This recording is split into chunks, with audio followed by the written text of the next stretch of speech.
Well, hello and welcome to another episode of the Unfinished Cubby. With me today is Chancellor Jackson. Chancellor, thank you very much for joining me. Hey man, blessings and balance. I appreciate you for having me on. For sure.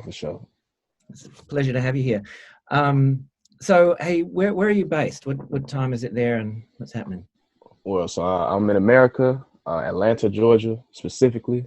Mm-hmm. If y'all, those that are not familiar with the geographics of America, I'm pretty much in the southeast. Okay, Southeast, and it's cool. Yeah, 8 o'clock right now. Yeah, 8 o'clock. p.m.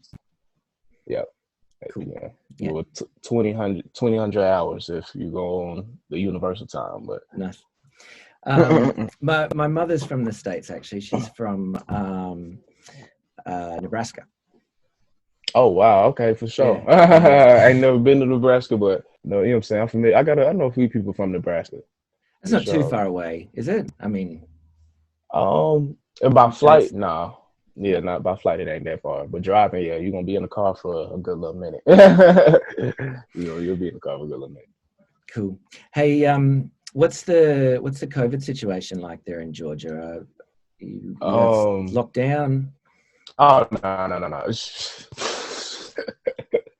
This shit has been relaxed, very, very relaxed Oh since the shit wow. like really popped off. You know what I'm saying? Like when it first popped off, of course, you know what I'm saying, they mandating the mask and some things are closing down, but for the most part, it really Atlanta has not stopped. Atlanta has not Wow. Okay. stopped. Cool. Yeah, Oh, we nice. still Oh, go, folks. We yeah. still going to the clubs and everything. Like, yeah, it ain't slowing down. Wow. Yeah, Yeah. yeah, Right. yeah, Oh, interesting. yeah, Yeah. yeah. Cool. And now with the vaccination, so it's just like, folks, they got the vaccine now, so they say it's suggested that you wear a mask in public, but it ain't, you know what I'm saying, Yeah. mandated, Right. ain't required. So, Cool. Yeah. Okay. So, kind of, and it's. Wait a minute.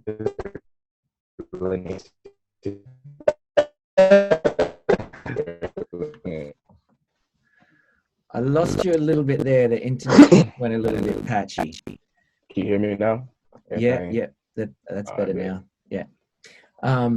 But yeah, it sounds like, which is true for me too. I live in this little town up in Mullaney, and we had a few little lockdowns and a few periods of wearing masks, but for the most part, it's been seemed like a very far away thing. That we're For sure. yeah, For sure. yeah, That part. yeah, On yeah, me. yeah, On me. yeah. Yeah, knock on wood. But yeah, man. Cool. So, yeah, Chancellor, tell me a little bit about yourself. For sure. Yeah. For sure. Chancellor K Jackson, born and raised in Atlanta, Georgia. Played football, American football for 9 years. Played in high school and also played it at the collegiate level. For those that are familiar with football, I played defensive back, every position in the secondary unit. Strong safety, free safety, corner, nickel corner, you name it. You know what I'm saying? I played it all. So I'm a true DB, all in all. Played at Stetson University down in Florida, where I got my bachelor's degree in communication and media studies. After I graduated from Stetson, I ended up landing my first job teaching English to children in China. Wow. So that's how I ended up in China, and was out in China for 6 months total. I was supposed to do a year. That's how long my contract was, but contract got cut short 6 months because I ended up getting locked up out there and did 14 days in the Chinese penitentiary. And now I'm a best-selling author. You know what I'm saying? Well, Football coach, and you know what I'm saying, community man, all in all. For yeah, real. cool. All right. Well, there's a couple of really interesting things I'd like to ask you more about. Before the getting locked up in China, what brought you there? What was the thing that made teaching English in China what you wanted to do? Okay, for sure. Like I said, my degree was in communication and media studies, so it wasn't like I went to school to be in. You know, so I ain't majoring in education or nothing like that. So, after my football career ended in November 2017, I started applying for jobs, and mainly I was applying for corporate positions, marketing, sales, management. You know what I'm saying? Fields geared around that. And I was, you know what I'm saying, I was landing interviews. I'm getting flown out. I'm interviewing with big companies. And I was doing this for 8 months straight. And every time I, you know what I'm saying, get into the interview, we do conduct the interview, I always get hit with the same BS answer. We want to move forward with other candidates. And it was mainly just because they kept saying I lacked the experience, but it's like y'all knew that when I submitted the resume. So, you know what I'm saying? But anyway, so I took a different approach in my job search. And I was like, okay, corporate may not be for me. So let me think about what am I good at? What do I do well? You're socially. You're great socially, working with people, talking with people, connecting with people, motivating and encouraging people. So I was like, all right, let me look into jobs geared around that. So I'm pretty much looking up social work jobs, and I'm on LinkedIn, and I see a filter in the search engine. It was like international. I've never seen the button before, so I'm like, why didn't I think to look outside the U.S.? You know what I'm saying? See what's going on in the world. Yeah. So, and that's when I came across, teach English in China. I'm like, oh shit, that sound fine. That sound kind of dope. Like, all right, what's the job? So, gonna be teaching kids. You know what I'm saying? They going through all, you know what I'm saying, just pretty much typical teacher stuff. So I'm like, okay, I could do that for sure. I could do that. What are the requirements? What is it required to be able to, you know what I'm saying, actually get this role? It was only 3 of them. It said, you have a bachelor's degree. It don't even matter which degree is in. You can have a degree in anthropology. You know what I'm saying? As long as you got a degree, come on. All right, cool, easy. You have a clean background. Easy. What else? Native English speaker. Cool. Yeah. That's it. That's it. You ain't said, how do I apply? All I got to do is submit a resume. So, oh man, that's it. Oh, bet. I applied. Continued doing my job search. Ended up landing an interview, doing an interview, waiting on to hear back from them. But at this point, it's been such a reoccurring theme. I'm not really thinking too much of it. You know what I'm saying? Especially since it's on the other side of the world. I'm not, you know what I'm saying? I just took a shot in the dark. We're going, you know what I'm saying? And folks like, we want to move forward with you as a candidate. I'm just like, damn, bro. After 8 months of applying and interviewing and getting told no, the first job to tell me yes is on the other side of the world. That's amazing. That's fantastic. I like how life does that sometimes, just like takes you to places you never imagined you would go to. Me. Cool. So that's how I got the job, and it was a 3-month-long process just to get a visa to go over there. So I ain't get into China till October 10th, 2018. That's when I entered China. And they put us up in a hotel for the first 2 weeks while we did our training and apartment hunted. So ended up finding an apartment on the east side of Beijing in Qingnanlu, the business district. So I was around the folks that had a little moolah, you know what I mean? And going through training for the job, of course. Training was a vibe. Just being in China in general was a vibe the first 2 weeks, just because I'm like, hey, bro, we actually out here. None of us know each other. You know what I mean? It's a whole different culture, it's a whole different world, honestly. And none of us look like the Chinese people. None of us speak the Mandarin language. You know what I'm saying? So it was just like everything's an adventure. Everything's going to be a challenge. Everything is going to be suspenseful, thrilling. You know what I'm saying? It is honestly, it was everything I could hope for a first job after landing. You know what I'm saying? After graduating. You know what I'm saying?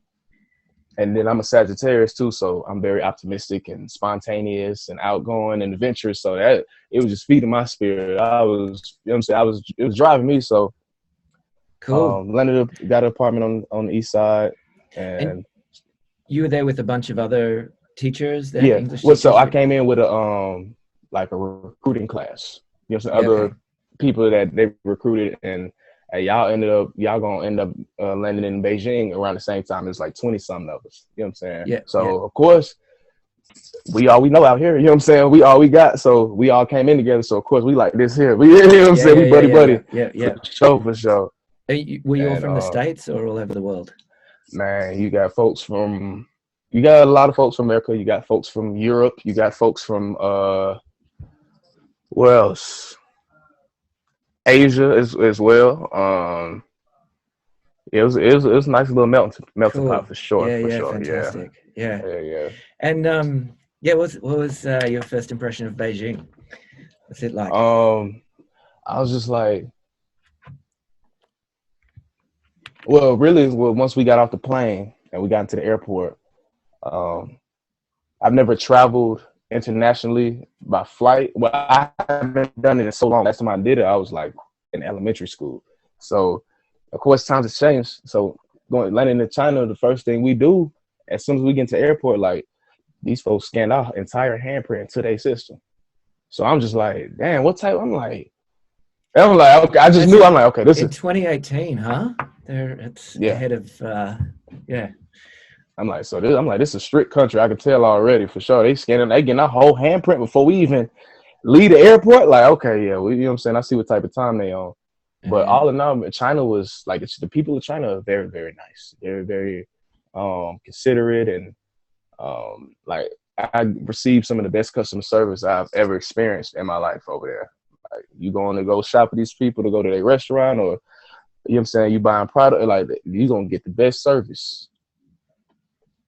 Cool. I'm talking about these folks bending over backwards. It's to the point where you got to like ask them to like, okay, you don't have to go so hard. Like, trust me, the gestures and you know what I'm saying, it's appreciated, but bro, you ain't gotta go like you ain't Yeah, gotta yeah, go yeah, that hard, sure. bro. I Yeah, yeah, appreciate it yeah, though. It's love. It's all love, yeah, family, for yeah, sure. yeah. But Awesome. some of the best customer service, and just definitely just learning the area and just what was gonna be my everyday life. You know what I'm saying? Just knowing seeing how I was gonna be able to, what was gonna be my typical day to day, and you know what I'm saying, just adjusting and getting settled, and then meeting all the other foreigners that were out there as well. Like it isn't a large population of us for sure, but you know what I'm saying, we out there.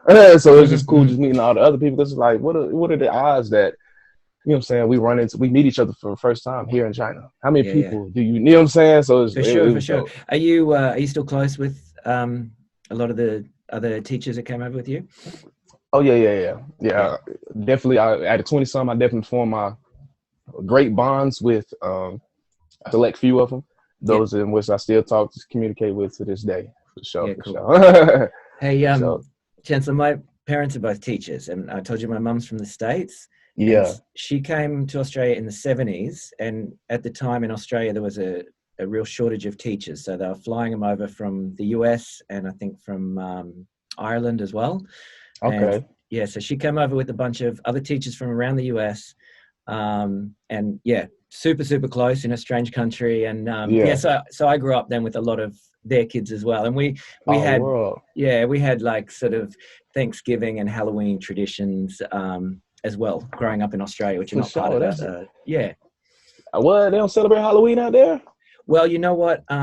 We kind of do now. Yeah. So Okay. with my kids on our street, that they do all the time, but It's not the not 30 whole, years ago. It wasn't a thing. Yeah. for sure. Yeah. Oh No, it's yeah, a for pretty sure, new for sure. thing. Yeah. Yeah. Yeah. Well, without a doubt, I'm Yeah. like, we celebrate Halloween in China. So I'm like, we celebrate it over there. Yeah. I'm Right. sure. Yeah, I got Yeah. what? Oh man. But yeah, that's how I ended up out there. And that was, you know what I'm saying, just getting adjusted and getting settled. It took me about 2 months to get like fully settled in. Especially once we, you know what I'm saying, our money started to roll in and all of that. Oh yeah, it was smooth selling after that. It was smooth selling Yeah. after that. Yeah. We was Cool. lit for real. Yeah. We was Yeah. lit. Awesome. Um, and then, so I got to ask you, you ended up in jail over there. Mhm. What Yeah. happened? What was the? So pretty much that's the very first chapter of 14 Days in Beijing. So I'm gonna walk y'all through it. Right. Hey, I'm gonna walk y'all through it. I'm gonna walk y'all through it. Because I have a free version available on Amazon of my book, and it's pretty much the first 3 chapters of the Okay. book. Cool. Yeah. So just go ahead and get your feet wet, and so Yeah. I'm gonna pretty much walk y'all through the first 3 chapters. It won't be as in much detail as the actual book, but it still be just as suspenseful as just me sitting here telling the story the way I'm gonna Awesome. tell it. Yeah. But Thank you. so All it's right. April 4th, 2019, and I'm finna get ready to I have an event to go to in the afternoon, like noonish, 1 o'clock, and the event is they got the Chinese fans, right? So we get to customize and design our own. And Nipsey Hussle had just died at the time. If y'all know who Nipsey Hussle is, he's a rapper from South Central California. Right. Yeah. Very notorious, very well respected, and a huge influence on my life. So I was going to designate my fan to him. So I go through my typical morning routines, you know what I'm saying? Go to the gym, come back, stop by the market, grab some lunch to eat at the house, and, you know what I'm saying, get home, shower, get dressed, and now eat my food, and, you know what I'm saying, prayed and stuff and everything. So it's getting close to time. Was getting closer to the time for me to head out. So I'm like, okay, before I go to, and this is gonna be a fun event. Like this ain't like it's nothing work related, extreme. Like this is just for fun. So I'm finna pregame before I go. And for y'all that don't know what pregaming is, it's like when you and your friends or somebody finna go to the club or go out somewhere, and before y'all go out, it's like, hey, let's have a little turn up at the house real quick. You know what I'm saying? That's what a pregame is. Yep. Totally used to do that. Yeah. So I'm pre-gaming at the house. I'm sipping my little wine cooler and cheaping some cannabis at my little silver pipe. And get done, finna finalizing everything, make sure I get everything, phone, wallet, keys, boom, boom, boom, boom, boom. All right, got my mask. All right, bet. I'm about ready to slide. All right, so I'm getting ready to leave, and I hear a knock at the door. Guests aren't unfamiliar, of course. You know what I'm saying? I ain't expecting nobody, so I'm curious to see who it is. Looking through the peephole, there's 3 officers from the Beijing police on the other side of the door. I'm just like, oh, shit. Oh, fuck. All right, so I scrambled to put up everything and put everything up, and then I open the door, and they walk in. And it's 3 of them. They stand in like a triangle like this. So the one in front, he's doing the talking. I greet him, hello, you know what I'm saying? What did you think when they were first there? Did you? Well, just because they do random, they done popped up on us before. They do that to all the foreigners, and it's mainly just to check your documents and just to prove that you say you are who you say you are. You're not over there illegally. Okay. So they did it earlier that year, and they did it to my coworkers and everything. You weren't worried at first. Not at all. Yeah, I'm like, okay, damn, they must do this check random. Like, they must do it more than once. So I boom, put everything up. So I open the door, they walk in. Officer in front, he's talking. He's speaking in Mandarin. So of course there's a language barrier, and it's written on my face like, bro, I don't know what you're talking about. So he pulls his phone out and he speaks into the translator app, and he shows me the phone. And the translation read, "Are you on drugs?" Instinctively, I know it's time to lie. What? Hell no. What you talking about, bro? You're tripping. No. Passport? That's probably what you need. You need to go see my passport and everything, huh, bro? Yeah, that's what you need, bro. So he's speaking to the app again. He shows me the translation. It says, "Are there any drugs in the house?" Bro, where are you getting this information from? No. I'm finna go run and get a passport. I'll be right back. So I go grab my passport, my visa, apartment contract, everything. I grab everything I need, walk back in the living room, slap it on the table. Like, here you go, bro. I don't know what you talking about, but this is what you here for. You know what I'm saying? I don't give a fuck. This is what you here for. So he's sitting there going over my documents. And the other 2 officers, they're just walking around my apartment. They have wandering eyes. You know what I'm saying? Like, you know what I'm saying? They just wandering eyes. They ain't really snooping through nothing, but they definitely looking around for sure. So time passes, and the officer tells me to sit down at the table. So all right, I sit down. And a few minutes into me sitting down, I hear footsteps, because the front door is still open. They never closed the door. So I hear footsteps coming from down the hall. So I lean back and look, and there's another officer approaching the apartment. He got something in his hand. I don't think nothing of it, but you know what I'm saying? Because I'm just like, okay. I'm just trying to, you know what I'm saying? I'm still high, one, and you know what I'm saying? I'm panicking, I'm nervous, so I'm trying to just... Right, you're starting to get pretty worried now. I'm trying to maintain my cool, most importantly. And I'm thinking ahead. I'm like, okay, what could be the possible, you know what I'm saying, what could happen next? Like, I'm just trying to think ahead and try to be on my P's and Q's. So the other officer enters the apartment, and he hands the officer that I was originally speaking to the thing in his hand. And the officer pretty much tells me through body gestures, like, hey, pee in the cup. So it was drug test right there on the spot. Yeah, right. As soon as he said that, I was like, oh man, it's over with. It's over with. I just got there smoking Prodi. I'm not going to go, but it's over with. So end up getting the drug test done. I failed it, of course. Failed it, of course. And now the officers are really, you know what I'm saying, they really searching the apartment now. They really looking for, you know what I'm saying, they all through the shit. So They do that right there on, like you go into the bathroom, give them back a cup, they test it right there on the spot. That's which literally, as soon as like you pee into the cup, like that motherfucker tests for you, like it's automatic, and that shit comes back in like 5 seconds, like it's no time at all. Right. As soon as I piss into it, I give it to them, and they looking at it, they set it on tape, and they looking at it. Everybody body gestures, you know what I'm saying? Energy, like they energy started shit. I'm like, oh shit, but I'm still trying to play cool. You know what I'm saying? Like, hey, like I'm playing the fool. Like I don't know what's going on. Yeah. So by the time all this had happened, it's like 5, 6 officers in the apartment now, and one of them speaks English. It's fluent. So that's the one that's talking to me, and he's pretty much interrogating me about when was the last time I smoked, who I get it from, who was I with, all this, that, and the other. And I'm still high, and I'm nervous as hell. So I'm just coming up with just shit to tell him. Every time he asks me a question, I know my story is switching up, you know what I'm saying? And I'm catching myself, I'm catching myself, so I know he's catching me. Yeah. So I'm just like, man, this is all bad. Right. But it's like how the interrogation went, like he'll ask me a question, I'll answer it, and then he'll go back to, are there any drugs in the house? Bruh, no. All right, he'll ask me another question, I'll answer it. Are you sure ain't no drugs in the house? Bruh, no. So it's like he just kept asking if there was drugs in the house. I'm going to continue to play the fool until, you know what I'm saying, I can't play it no more. I'm from Atlanta. That's how we do. So we're gonna finesse. But he ended up like, are you sure there are any drugs in the house? In like a bag or a container or something?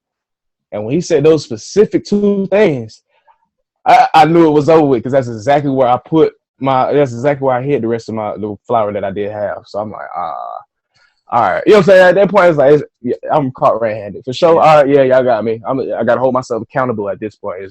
Nice. It's just been over with for a while. I was just trying to see if I could finesse. No, it's over with. So he's like, all right, show me. So I walked to my room. That's where I hid it.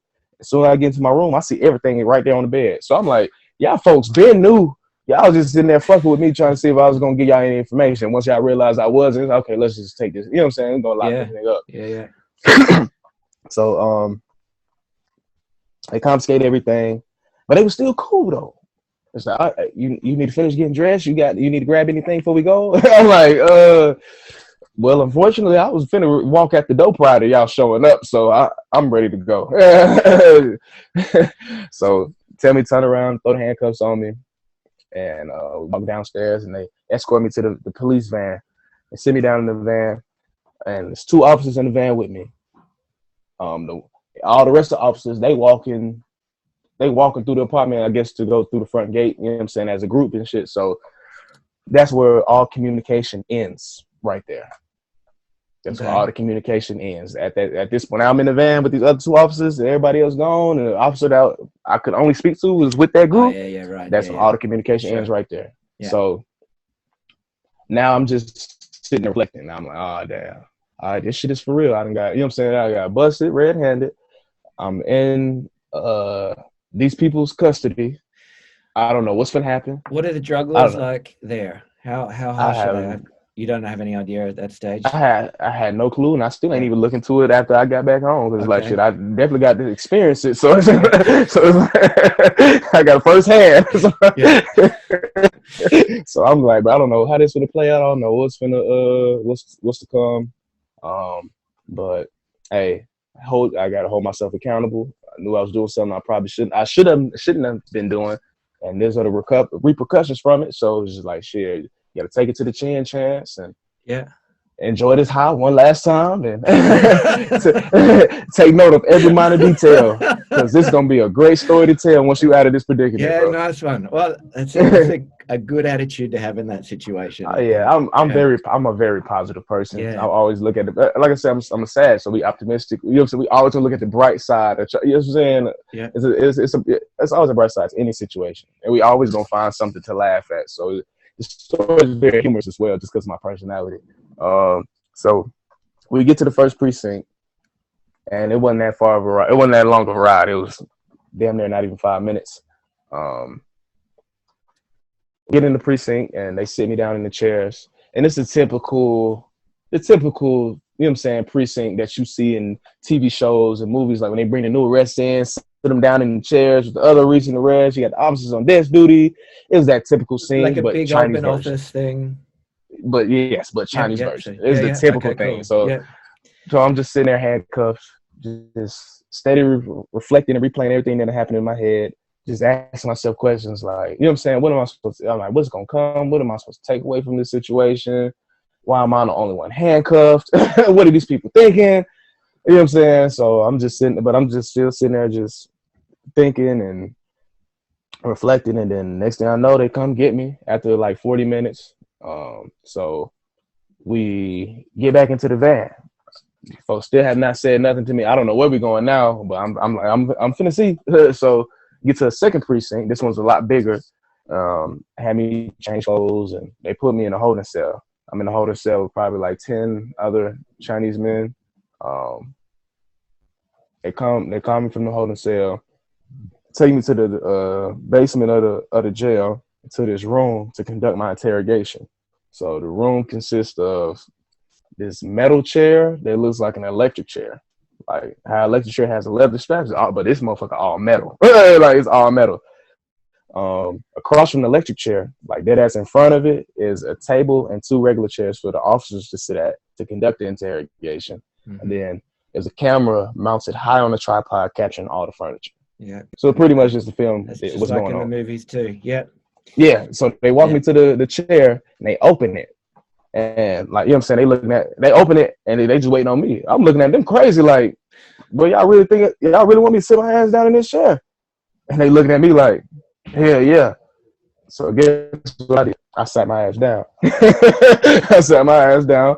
So it locks your ankles, your thighs, your waist, your chest, and your arms all in one place. God. Like this here. Yeah, right. So I'm sitting here doing my whole interrogation just like this. Head, I can move my head, but that's about it. You know what I'm saying? Everything else locked in place. Jeez. So the officer comes in, and you know what I'm saying? He's interrogating me. Just the same questions the first officer was asking. You know what I'm saying? They just want to know where I get it from, who, all of that. So, but by this time, I had plenty of time to come up with a story to finesse their ass with. So I tell them my little finesse, and they had me. They transcribed the interrogation, so they typed it up and had me. You know what I'm saying? They brought it over for me to read. This shit is all in Mandarin, so I don't know what the fuck this shit talking about.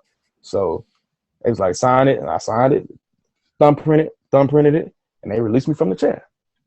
All right, bet. So they released me from the chair, take me back upstairs, get my mug shot, get my handprint again. Y'all already got my handprint the first time when I entered, so now y'all got it for a second time. So, and then they throw me back into the holding cell.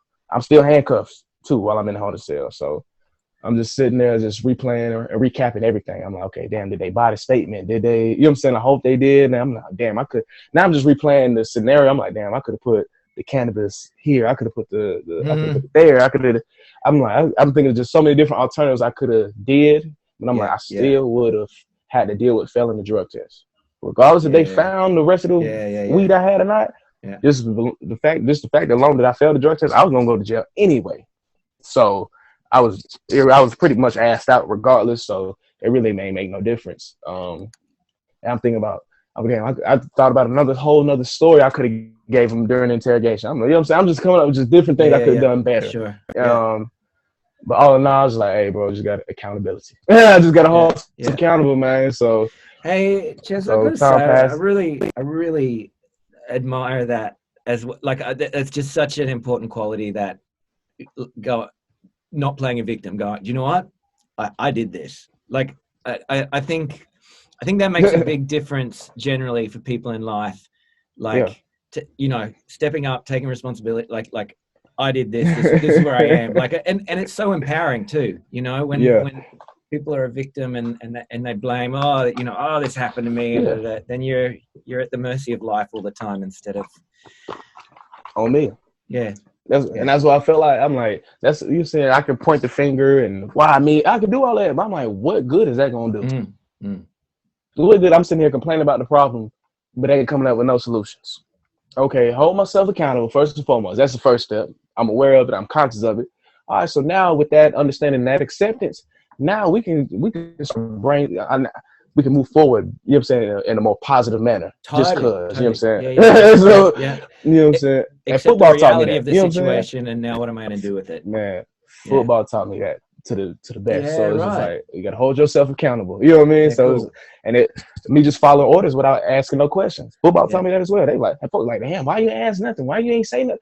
Bro, when coach tell us to get on the line, we gotta run these sprints. You gonna sit here, damn coach, why we gotta run, bro? Man, bro, you tripping? Yeah, nah. You gonna line? If coach say how jump, you gonna say how high? Yeah. You know what I'm saying? So Cool. Yeah. football just, you know what I'm saying, help with this whole process. So Yeah. Okay. Cool. sitting in the holding cell, hours is passing. I'm coming down from the high now. I was still high, you know what I'm saying, while everything else is going on, but now the high Sure. coming down. Yeah. So I'm getting sleepy and shit now. So I'm, you know what I'm saying, I'm sitting down handcuffed, trying to find a comfortable position And to is go to this like a sleep in. cell, like where you've got like just like it's an empty metal cement room, and you got just like a little bench and a Yeah, big so pretty steel much, door? well, it's a big square. It's cement.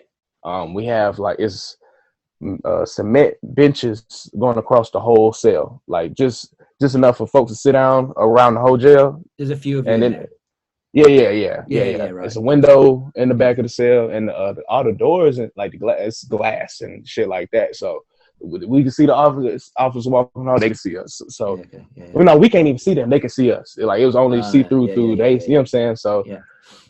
I'm sitting there handcuffed. You know what I'm saying? Fading out of consciousness. Trying to lie down, handcuffed, but that's just still not working. But you know what I'm saying? I'm faded, so it's like I'm able to get some type of sleep. You know what I'm saying? And I wake up periodically every time I look at the window in the cell. The sun just faded more and more and more till it's just complete darkness. And then next thing I know it's hours been passed by now, and they come back to the holding cell to get me. All right, walk out. We get back to the lobby. They bring me my basket of clothes and tell me to get dressed. I'm like, oh shit. I'm like, it worked. Everything I did, I'm like, it worked. The statement worked, everything. I'm like, damn, it worked.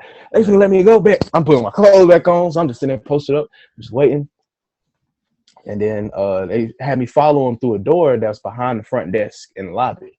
So into the door, now I'm in the hallway. And at the end of the hallway, I see a room. It's crowded with hella officers in there. So we walking towards the room, get in the room. This is the evidence room. They got evidence from other cases and other arrests and shit. And I see 4 screens on the table, like 4 TV screens where they watch footage from the officer's body camera. So, and next to the TV screens, I see my shea butter container, or like what I put my flour and the shea butter. Shea butter is something you moisturize your skin with. So I put it in there. Yeah. So I see my shea butter container. I see the flour from my apartment, and I see a DVD with the rest of the evidence, like all in one section. So I'm like, okay, they definitely made a physical copy of, you know what I'm saying, my arrest from the body cameras of the officers. I'm like, damn, I would love to watch that. That shit seemed like it would be dope to watch. But I'm like, so all right, there go with my evidence. There go everything from the apartment right there. So they take the flour and they weigh it up right in front of me, and it totaled up to 1.4 grams. Okay. Now for those that 1.4 grams is not a lot. It's nowhere near a lot. Like it's like it is not a lot at all. It's very minute, to be honest. But yeah, that's all I had was 1.4 grams. They type everything up, have me sign another document and thumbprint it. All right, collect everything. Now we going back into the lobby, and then we get back into the police van. Nobody has still said anything to me in regards to like what's finna happen, what's going on, and I'm not asking any questions. I'm just hoping that they finna let me go. Yeah. So we in the van. We get in the van. Boom. All right. That's the end of chapter 1. That's all chapter 1 right there. Awesome. Yep. That's all chapter 1. Wow. So, yeah, that's all chapter 1 right there. All right, and I take it chapter 2 is not, and then they took me back to my apartment and I was free. Exactly. No. So we in the van. So he cranked the car up, and I look at the radio come on. So I look at the time. It's like 1:30 in the morning. So I'm like, boy, I've been in these folks cussing me for like 14 hours.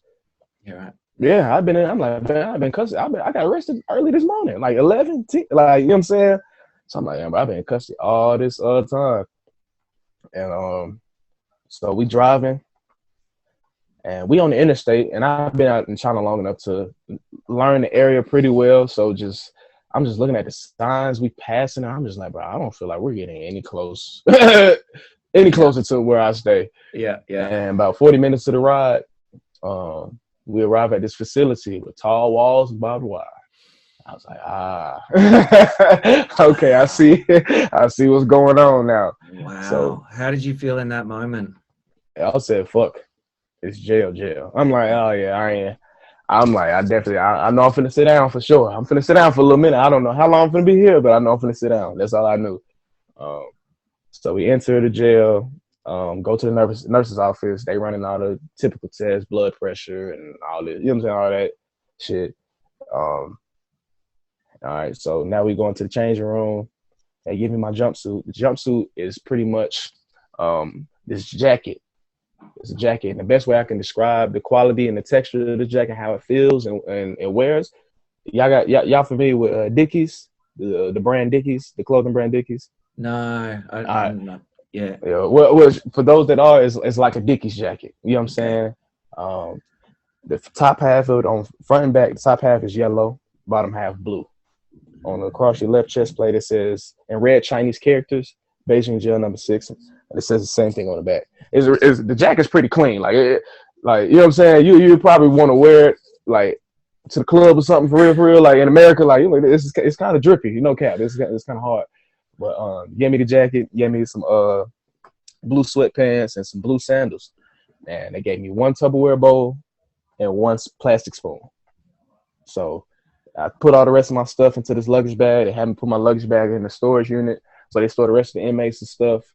And I followed the CO upstairs to the upper level of the jail, and we get to cell 209.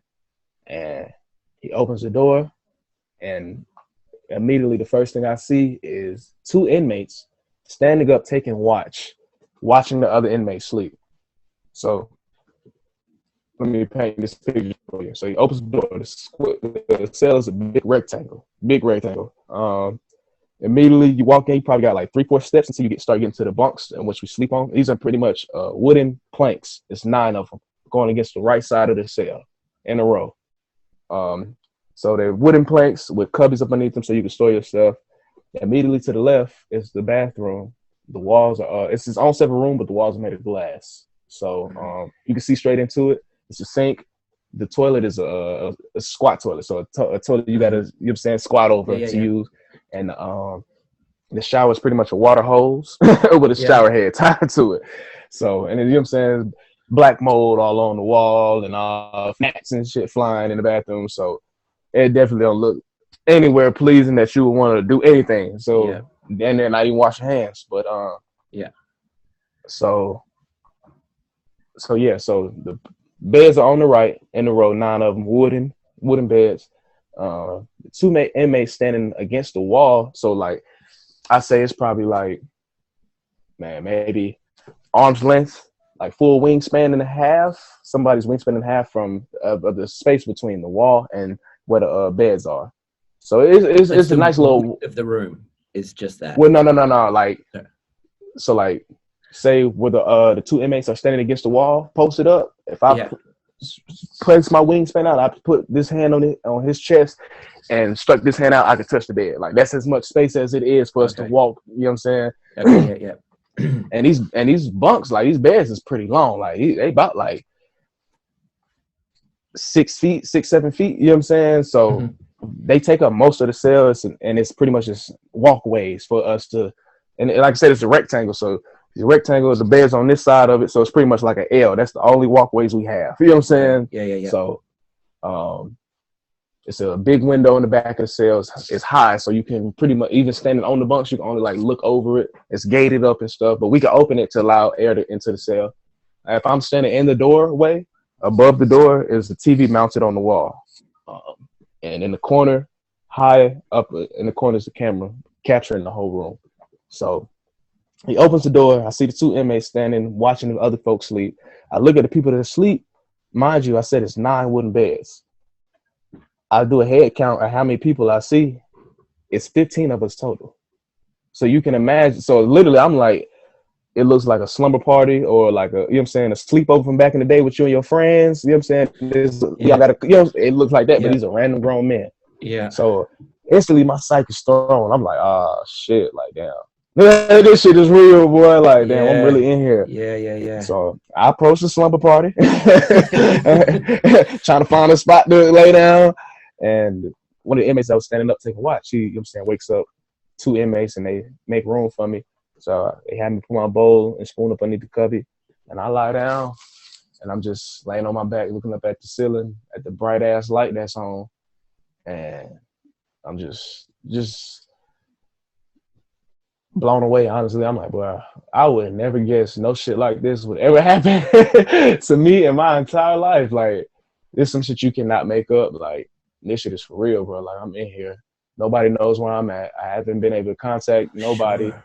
I don't know what's gonna happen.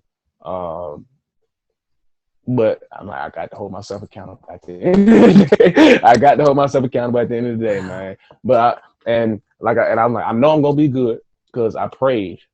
I prayed this morning. So I'm like, I know I'm gonna be good. Goddamn, just man, try to get you some rest, and you know what I'm saying, we're gonna take it step by step. Yeah. So it's like 4. It was like 4 something. So I ain't even get to sleep that long because we got to get up every day. We get up, it's at 6:30 every day. So I was only asleep for like an hour and some change before I had to get back up. And they bring so now everybody up. I got all, you know what I'm saying, I'm the only English speaker. I'm the only foreigner in the cell. So I'm in this bitch with 14 other Chinese men. All Chinese, yeah, right. So yeah. Of course, now that everybody up, they see me. They like, oh, they probably ain't never seen nothing like this before in their life. You know what I'm saying? So they, you know what I'm saying, they trying to talk to me, and it's a language barrier. And I was like, y'all seem interesting. I would definitely love to know y'all story, but I can't communicate with y'all. So it's like, ain't shit they do, bro. But y'all seem cool though. And then I'm still all in my head and just. They were friendly though. They were.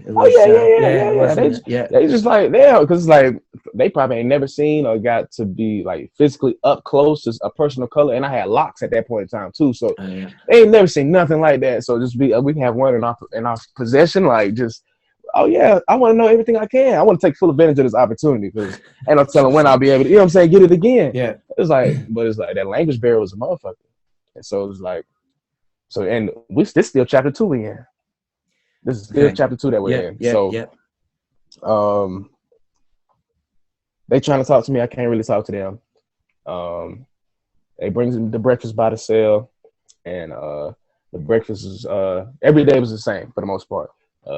Porridge and bread rolls, and I don't know what it was at first, but it looked like uncooked hash browns. So I'm like, so they bring breakfast by the cell. So I'm posted up. I'm just watching all the inmates get their food first, just to see how this process works. Before I just, you know what I'm saying? I'm just watching, analyzing, you know what I'm saying? So I see what everybody do. So I'm one of the last ones to get my food. So I look at the porridge. That shit looks watery as fuck. It's yellow. I'm like, I'm straight on that. I grab me a roll and I point to the hash brown looking things. I ask like, what is this? It's vegetables, juice side. So I'm like, oh shit, bet. Let me get some of that. So I'm just posted up, eat my roll, and all the inmates they smashing, they going crazy, they eating, they going crazy. And there's one inmate. He's sitting down. He passed the empty space next to him. Like he looks like she pretty much tell me to sit down. So I sit down next to Cuz, and he showed me like with his, he made a breakfast sandwich with his. You know what I'm saying? He opened his roll up and put the vegetables and made it. You know, so he showed me that.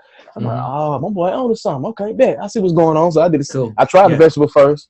It was hella saucy, but it was straight. It wasn't bad. So I'm like, I bet. I see what's going on. My boy, he owns something. So I'm busting my little sandwich down. And we clean up, and they come and grab me from the cell. I don't know where we're going. I'm in the hallway with other foreigners. So we walk down the corridor and end up in pretty much this lobby of the second floor. And pretty much this is the part where you meet with the warden of the jail, and he goes over with you your charges, what's your sentence, how long you gonna be there, all of that. So when it's my turn, they call my name. I go inside. I sit down. He's not saying anything to me, and I'm not saying anything to him. He hands me my contract, and I'm looking over it. All this shit is in Mandarin. I don't know what she's talking about, but the only thing that they said again, sign and fingerprint. That's the only thing. That's the only communication I got. Sign and fingerprint. So I sign, fingerprint. I get up. And now we, you know what I'm saying, they walk us back to our cells. So I'm like, what the fuck just happened? I don't even know what like, ain't nobody said nothing to me.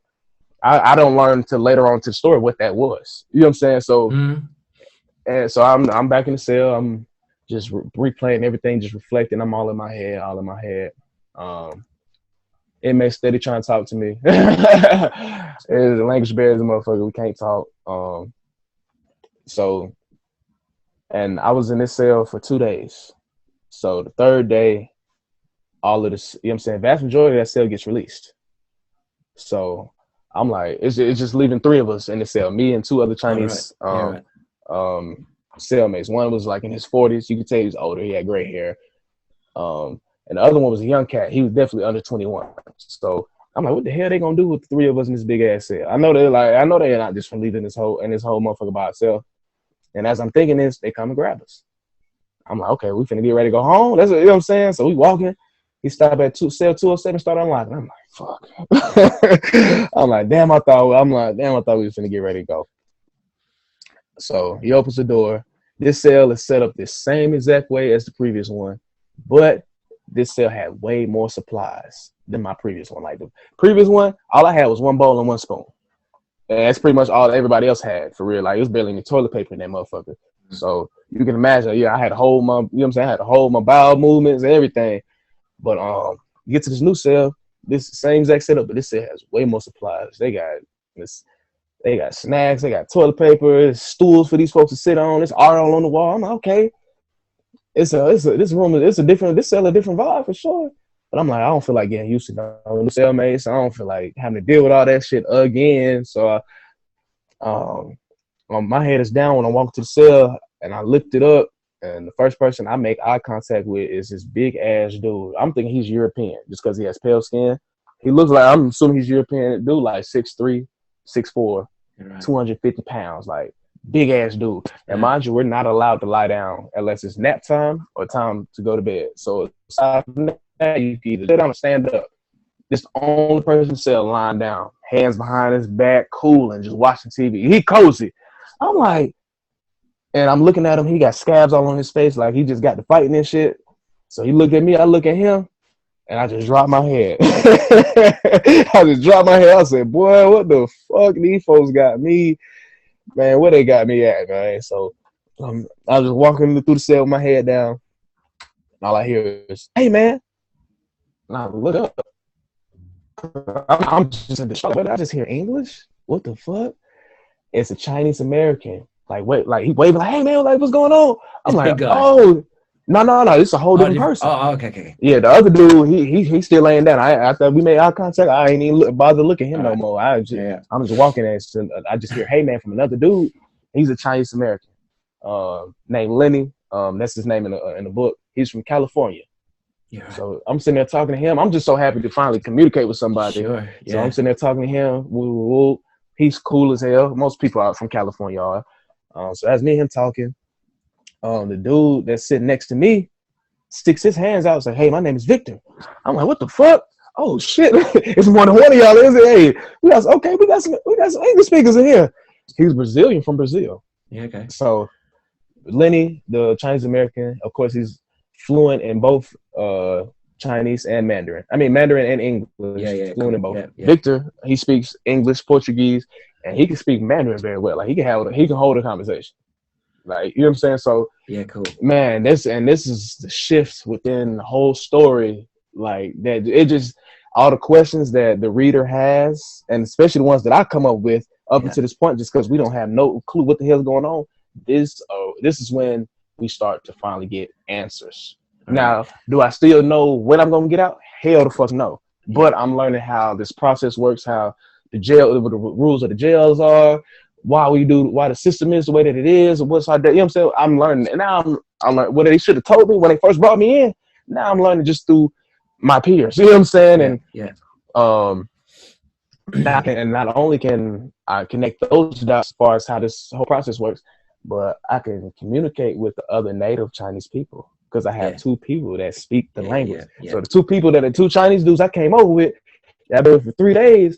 Oh man, once they realized we had a translator, they were really they were the ones that, you know what I'm saying, pretty much introduced me to the English speakers. Because like when I look up after here, hey man, Lenny was sitting with the two people I came over with. So they told him, hey, right. bro, he's an English speaker. He been quiet this whole time. He ain't shout out to them. So like now me and them talking just because we got a translator now. So I'm learning about them, what they got locked up for, and they want to know, you know what I'm saying? So it was just a great powwow just because hey, I've been with y'all boys for 2 days. We ain't been able to communicate, but hey, look at us now. We can, you know what I'm saying? Yeah, for sure. So yeah, cool. So that's pretty much, you know what I'm saying, that's the remaining of the setting for the rest of the story. I'm locked up 24 hours a day, 7 days a week, 15 people in one cell, 9 wooden beds. And did you stay there then for like was that your home for the next 14 days? Yeah, right. 24 hours a day, 7 days a week. You don't leave that motherfucker. But it's like people think, okay, the setting is pretty much the same for most of the story, but yet that motherfucker is still entertaining. Just because it's like you can think about watch all the prison shows and movies and shit. You see what the inmates, how innovative they are with the resources that they have. Sure. Now, mind you, all I got is a bowl and a spoon. They be having far more resources and they get active a lot more than us. So we have to really, really get you know what I'm saying, I'm talking about, man, authentic with it, just far as just ways to entertain ourselves. And you know what I'm saying, and of course we just talking, you know what I'm saying, a lot of the vast majority of the time, but it's just being able to learn the different backgrounds of all the characters that's featured in the story. Like, you know what I'm saying, like, just okay, China's not you know what I'm saying, it's not a dangerous place. China's one of the safest places you can be. They're very strict and disciplined people. So with that being said, you're not gonna find too many insane individuals there, like you will here in America. Here in America, you're gonna find some folks that throw the fuck off, just batshit crazy.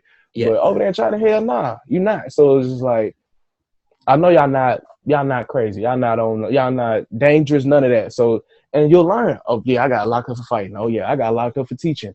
Yeah, I got locked up for driving without a license. So it's like, okay, I'm just in here with a, you know what I'm saying? That's why y'all so cool, like, because y'all not on that type of time. Y'all just China just so strict. That's why y'all here. You know what I'm saying? But also just to learn what was your story prior to all of this. Who are you outside of this? You know what I'm saying? I know this doesn't define you. You know what I'm saying? You define you. So what do you define yourself as? So it's very interesting, and you meet a lot more characters, and it's a lot more. It's a lot more that goes on within the story. It's a lot of plot twisted and roller coasters. You like, whoa, you know what I'm saying? It gets dope for sure. But that was pretty much the first 3 chapters, which is the first, you know what I'm saying, which is available for free on Amazon. It's a lot more detail, so it's you know what I'm saying, it's even better when you're reading it. But that's just stuff right there. And it's 14 Days in Beijing by Chancellor Jackson, and people just get that on Amazon. Oh yeah, just Google me. Cool. Go to Google, type in 14 Days in Beijing, or type my name and I pop right up. Cool. I meant to do that before we talked, actually, but I was trying to figure out this equipment. Oh, man. That's the luxury about books, man. They're around forever. Yeah. No pressure. Cool, and good on you. What a great thing to do with that experience. Oh yeah, I knew I had to do something with it. I ain't just gonna put me through all this, and I'm just gonna walk away with my tail tucked between. Hell nah, fuck no, hell no. I'm gonna make something shake out of this. I knew going to China was gonna be a great stepping stone to me finding myself. Did I think it would be exactly like that? But nah. But hey, it was beneficial for sure. You know what I'm saying? I would not be who I am in the position that I'm in. It wasn't for that, and just me being spontaneous and brave enough to venture off on that journey. And you know what I'm saying? So it was a risk. Goddamn, and I lost a lot, but I also gained a lot. You know what I'm saying? At the same time. So for sure, it was beneficial. All in all, China was amazing. Prior to those last, and like I said, those were my last 14 days. Prior to them last 14 days, China was amazing. So all in all, it was a great experience. Cool. Hey, I'll wrap it up pretty soon. But tell me what you're up to these days. What are you doing with yourself? Still teach. I coach high school football. Cool. Best-selling author, of course. You know what I'm saying? A mentor as well. I'm partnered with a nonprofit called the Humane Foundation, and we cover education, athletics, life skills. You know what I'm saying? Just a barrage of different things. So we pretty much, where my book comes into play. We work with troubled teens and troubled youth that fall victim to drugs or just in and out of trouble a lot. You know what I'm saying? Yeah, So yeah. we use my book as a part of the lesson. Okay. You know what I'm saying? Let's read about Fantastic. Lucky's story and what Lucky did and Lucky's mindset going through this. All right. So now when you in your situation, how did that affect you? What was your thought process like? You know what I'm saying?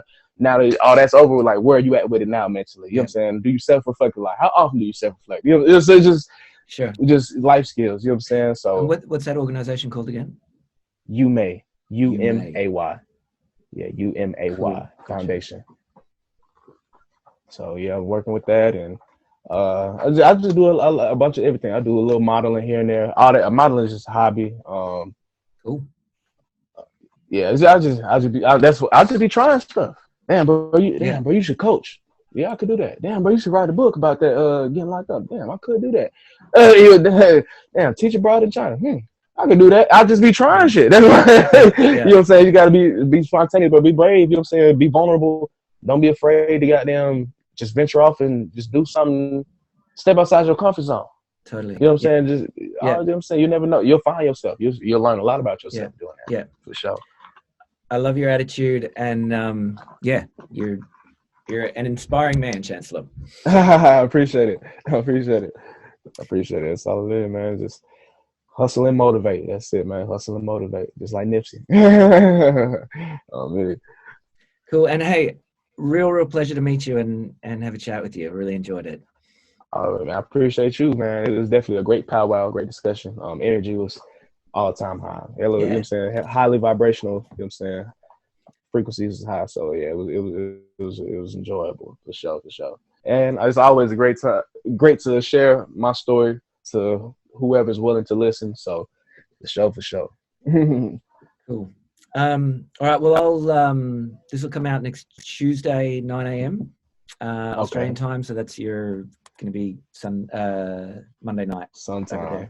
Yeah, sometime. For sure. Cool. But that's a bit though.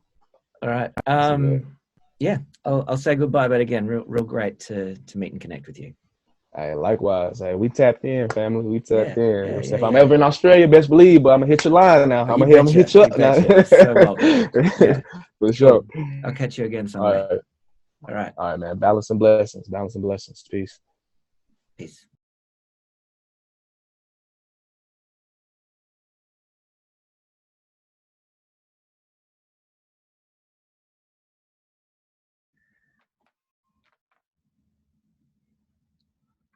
You can hear me okay?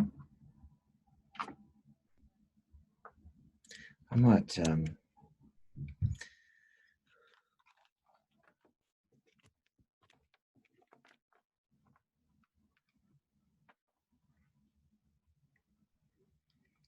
Chancellor? Hello? No, I still can't hear you.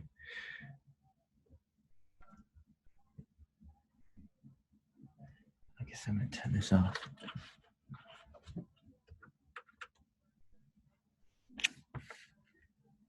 I'm still not hearing you.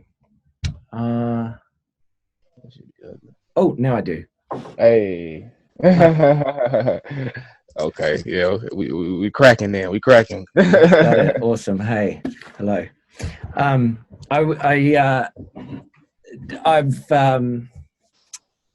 got a uni tutorial after doing this interview with you, and so I needed to be closer to the university. And there's this co-working space that I've gone into today, and they've got an actual proper. Yeah, it look like a studio. Yeah. It's a full podcast booth, but I haven't figured out the equipment, so I'm just in my headphones in here. No, facts though. At least you got the soundproof and everything. Like that shit is dope. It looks legit, right? Nah, facts. Look like you finna record an album. That's big. Well, should we just jump straight in? I'll introduce you, and then I was just going to ask you a bit about yourself and go wherever with the conversation. Does that sound cool? For sure. Yeah, let's do it. Awesome. Okay.